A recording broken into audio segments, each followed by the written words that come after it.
दोस्तों, student point academy में आप सभी का स्वागत है। फ्रेंड्स, क्या आप जानते हैं यदि किसी ऑब्जेक्ट को ऊपर की ओर फेंका जाए और फेंकते समय उस पर इतना ज्यादा फोर्स अप्लाई किया जाए कि वो अर्थ के ग्रेविटेशनल फोर्स से ही बाहर चला जाए, क्या आपको पता है इसे क्या कहते हैं? तो उस ऑब्जेक्ट पर अप्लाई होने वाले फोर्स को कहा जाता है एस्केप वेलोसिटी। और इसी एस्केप वेलोसिटी के बारे में आज हम इस वीडियो में डिटेल में पढ़ने वाले हैं। तो दोस्तों, आप जानना चाहते हैं कि क्या है एस्केप वेलोसिटी और क्या है इसके पीछे का रीजन, तो देखते रहिए वीडियो को पूरे अंतिम तक। तो आइए दोस्तों, शुरू करते हैं।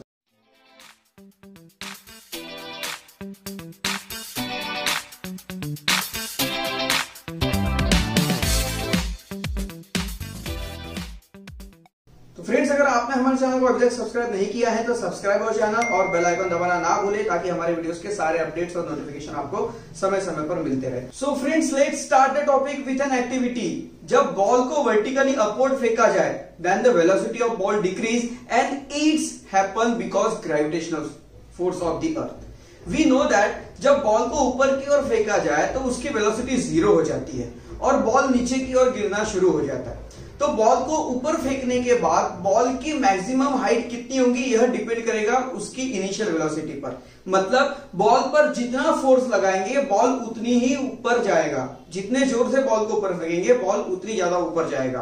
तो बॉल को फेंकते समय लगाए जाने वाला फोर्स यानी इनिशियल वेलोसिटी या इनिशियल फोर्स उसे हम कहेंगे।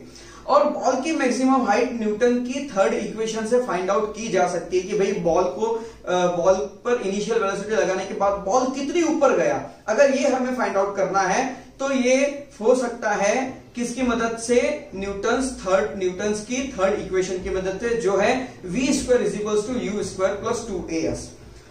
इस इक्वेशन में v is a final velocity, u is a initial velocity, a is a acceleration. Okay, ए क्या है भाई? एक्सीलरेशन है और एक्सीलरेशन हम g मानते हैं, तो भाई यहां पर हम a के बदले g लेने वाले हैं। s is a distance. तो यहां पे फाइनल वेलोसिटी जो होगी भाई वो 0 हो जाएगी। क्यों? क्योंकि जस्ट अभी हमने थोड़ी देर पहले कहा था कि जब किसी बॉल को ऊपर की ओर फेंका जाए तो एक पोजीशन ऐसे आती है कि वो एक जगह जाके रुक जाता है, उस समय उसकी फाइनल वेलोसिटी 0 हो जाती है। तो इस फॉर्मूले में हम v की वैल्यू को रखेंगे 0 और s जो होगा इस बॉल की मैक्सिमम हाइट कहलाएगा। तो यहां पर जो दोस्तों फॉर्मूला है v² = u² + 2s, तो v की वैल्यू अगर हम 0 रख देंगे तो यहां पर हमें मिलेगा 0 = u² + 2 -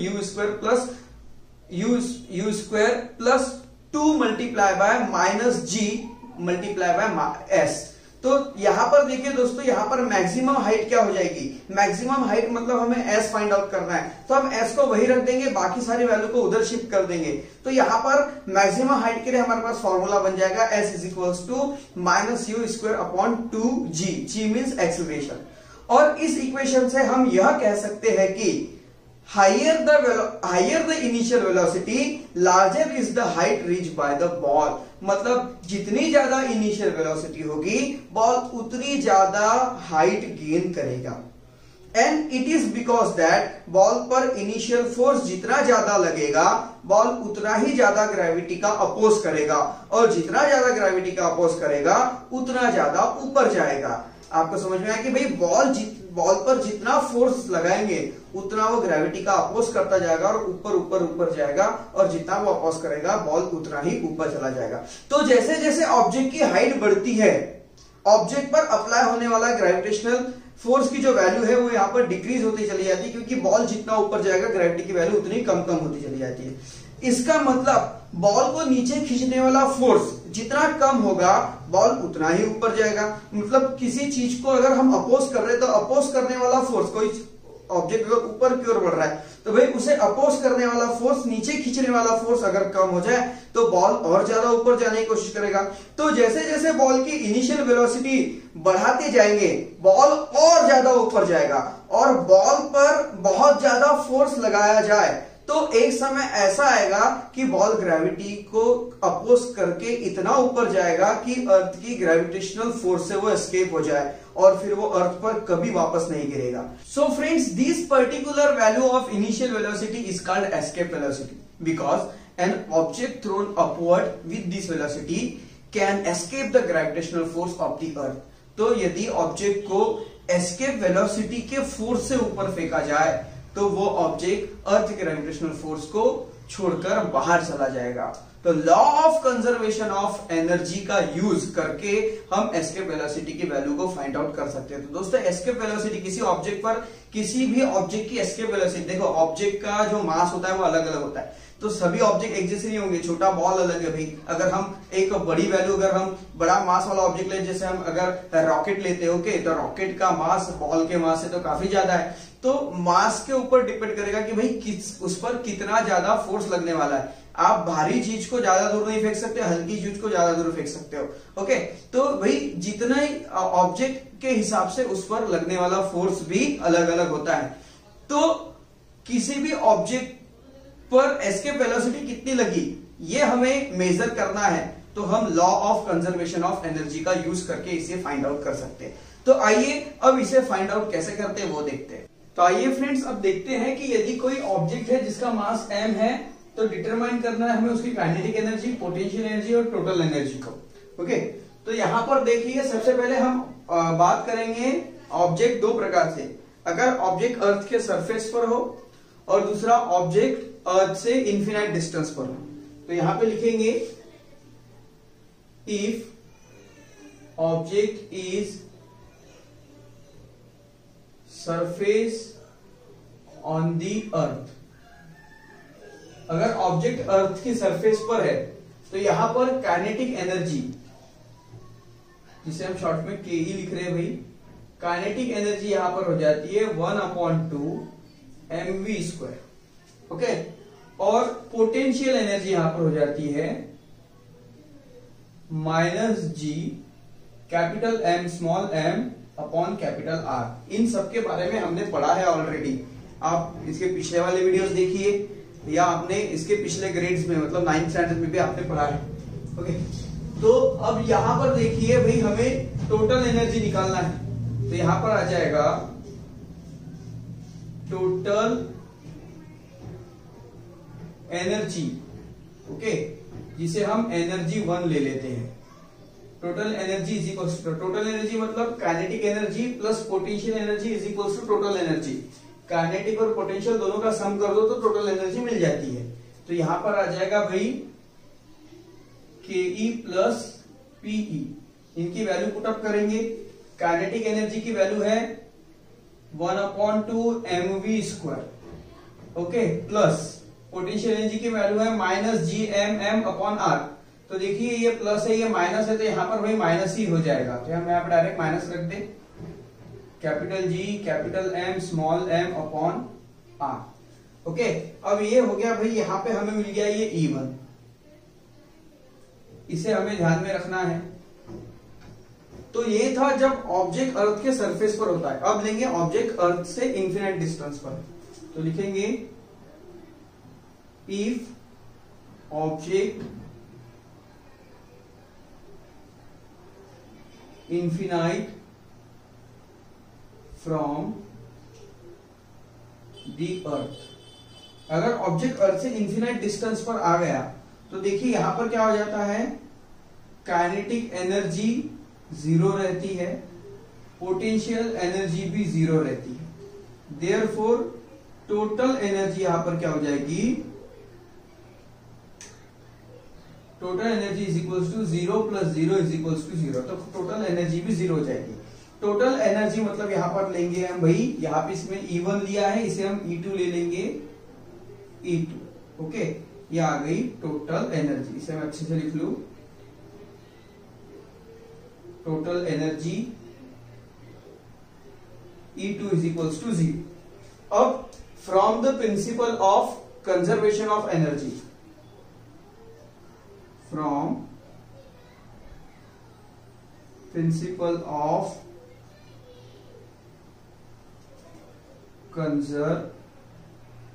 conservation of एनर्जी। तो principle of conservation of energy क्या कहता है, E1 plus E2, total energy 1 plus total energy 2, इन दोनों को मिलाकर क्या होगा भाई, इन दोनों को मिलाकर यही होने वाला है, क्योंकि ये तो पूरा 0 है, तो आ जाएगा 1/2 mv² - gmm/r, are is equal to 0। अब देखिए हम क्या करेंगे, इस वैल्यू को इधर शिफ्ट कर दे तो हम ऐसा लिख सकते हैं 1/2 नहीं लिखते हम, 1 इंटू एम, ये आ जाएगा mv²/2 इज इक्वल टू, इसे उधर शिफ्ट कर दे तो ये हो जाएगा GMM R, ये माइनस था तो उधर जाके प्लस हो गया। ओके, अब क्या कर देंगे, अब v², ओके, एस्केप वेलोसिटी का स्क्वायर जो था v² ESC escape velocity is equals to GM small m capital R multiply by, इसका रेसिप्रोकल हो जाएगा 2, जब उधर जाएगा तो ये आ जाएगा मल्टीप्लाई में और m चला जाएगा डिवाइड में, m से m यहाँ पे कैंसिल हो जाएगा। तो हमें यहाँ पर मिल जाता है v² is equals to v escape velocity square is equal to, यहां पर आ जाएगा 2 into GM, 2 capital G capital M upon capital R। Okay, अब यहां पर क्या करेंगे भाई, यहां से स्क्वायर हटा दे तो ये हो जाएगा v is equals to √2 G capital M और ये R। अब यहां पर हमें क्या करना है, हमें ब्रैकेट मतलब रूट के अंदर ऊपर नीचे r से r/r से मल्टीप्लाई करना है, तो लिखेंगे multiply by r upon r। Okay, तो r अपॉन r से मल्टीप्लाई करने पर हमें मिलेगा 2 GM R multiply bye r upon r, इस तरह से कर देंगे तो इससे हमें वैल्यू मिल जाएगी भाई 2 GM into R upon R square. Okay, मैंने इसे एक साथ नहीं मिला के लिखा है क्योंकि हम GM को यहां पर बदलने वाले हैं। ओके, तो अब देखिए but GM upon R square is equal to small g, ये स्मॉल g की वैल्यू है तो हम इसके बदले स्मॉल g रख देंगे, तो एस्केप वेलोसिटी जो होगी, एस्केप वेलोसिटी यहां पर हो जाएगी 2 2GR। ओके, ये हो जाएगा 2GR। अब यहां पर देखिए g की वैल्यू हमें पता है 2, हम वैसे ही रख देते हैं, g की वैल्यू है 9.8। ओके, और ये r, ये अर्थ की रेडियस है, हम यहां पर लिख सकते हैं, यहां पर हिंट में r is equals to radius of the earth is equals to 6.4 multiply by 10⁻⁶। तो यहां पर ये आ जाएगा 6.4 मल्टीप्लाई बाय 10⁻⁶। ओके, ये पूरी की पूरी वैल्यू यहां पर हमें एस्केप वेलोसिटी की मिल जाती है। तो इसे पूरा सबका मल्टीप्लाई करने पर VSC इज इक्वल्स टू हमें मिल जाएगा 11,200 मीटर पर सेकेंड। ओके, ये हमें मिलेगा। अब ये इसको पूरा जब आप सॉल्व करेंगे, इसे पूरा सॉल्व करने के बाद आपको ये वैल्यू मिलेगी, और जब इस वैल्यू को हम क्या करेंगे भाई, यहाँ पे 1000 से डिवाइड करेंगे क्योंकि मीटर पर सेकेंड है, हमें किलोमीटर पर सेकेंड निकालना है, तो 1000 से यहाँ पर डिवाइड करने पर क्या हो जाएगा भाई, 3 डिजिट के बाद यहाँ पर ये पॉइंट आ जाएगा, तो एस्केप वेलोसिटी जो होगी ये हो जाएगी 11.2 किलोमीटर पर सेकेंड। तो ये होनी चाहिए एस्केप वेलोसिटी।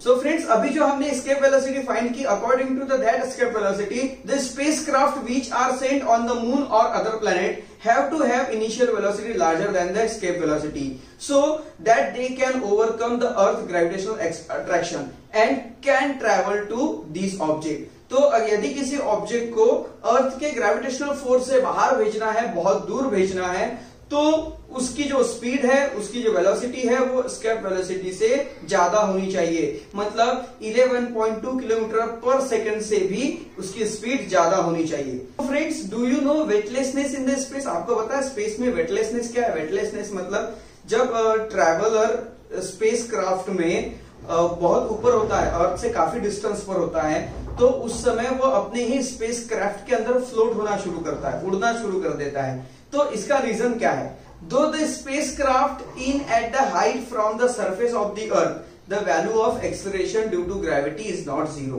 तो जब अर्थ के ऊपर जब स्पेसक्राफ्ट होता है और वो अपनी ऑर्बिट में जब रोटेट करता रहता है, उस समय वहां पर ग्रेविटेशन की वैल्यू पूरी तरह से जीरो नहीं होती। In the space station value of G only 11% less than the value of on the surface of the earth. तो स्पेस स्टेशन की अगर हम बात करें, जो सैटेलाइट जो स्पेस स्टेशन होते हैं जहां पर स्पेसक्राफ्ट अर्थ के आसपास अपने ऑर्बिट में राउंड लगाते रहते हैं, वहां पर उस स्पेसक्राफ्ट के अंदर जो ग्रेविटेशनल फोर्स होता है उसकी वैल्यू अर्थ के ग्रेविटेशनल फोर्स से सिर्फ 11% ही कम होती है। So the height of spacecraft is not the reason for their weightlessness. तो भाई मतलब स्पेसक्राफ्ट के अंदर जो ट्रैवलर हवा में ऐसे फ्लोटेट हुए होते हुए दिखाई देते हैं, उसका कारण जो है वो अर्थ से काफी दूर होना, मतलब कि वो स्पेसक्राफ्ट अर्थ से बहुत दूर है तो ग्रेविटेशनल फोर्स जीरो है, इसके कारण वो हवा में फ्लोट हो रहे हैं, ये उसका रीजन नहीं है। ये जो रीजन है, their weightlessness is because the space travel and the spacecraft are in the state of free fall. वहां पर जो स्पेसक्राफ्ट और स्पेस ट्रैवलर होते हैं वो फ्री फॉल की स्टेट में होते हैं।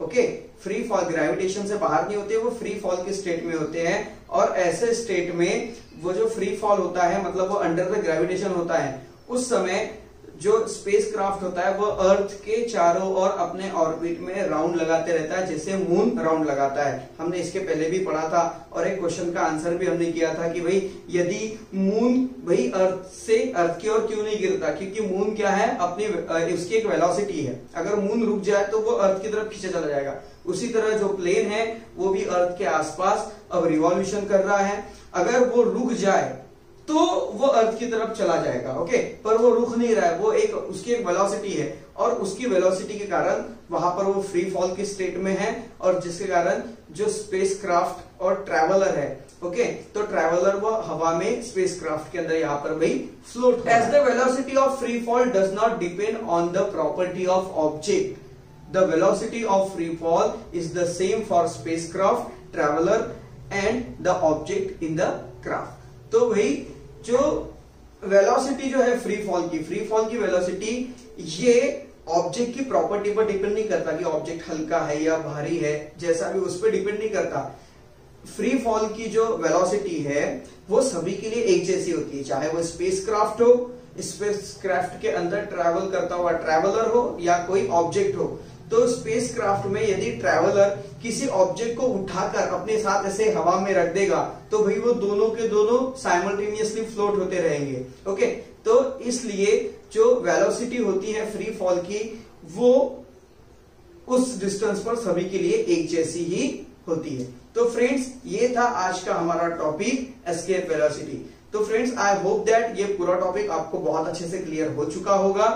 तो अगर आपको ये वीडियो अच्छा लगा है तो कमेंट बॉक्स में जरूर लिखिए, वीडियो को लाइक कीजिए, चैनल को सब्सक्राइब कीजिए और ऐसे वीडियोस को अपने फ्रेंड्स तक ज्यादा से ज्यादा शेयर करने की कोशिश कीजिए, क्योंकि ऐसे इंफॉर्मेटिव वीडियोस जो है ये उनके लिए बहुत ज्यादा यूजफुल हैं। और ध्यान में रखिए दोस्तों, आपके 9th और 10th का मैथ्स और साइंस का सारा सिलेबस इसी चैनल में क्लियर होने वाला है, पूरा कंप्लीट होने वाला है। तो देर किस बात की, अगर अभी तक आपने चैनल को सब्सक्राइब नहीं किया तो फटाफट सब्सक्राइब कर लीजिए और देखते रहिए स्टूडेंट पॉइंट अकेडमी। तो मिलते हैं दोस्तों नेक्स्ट वीडियो में।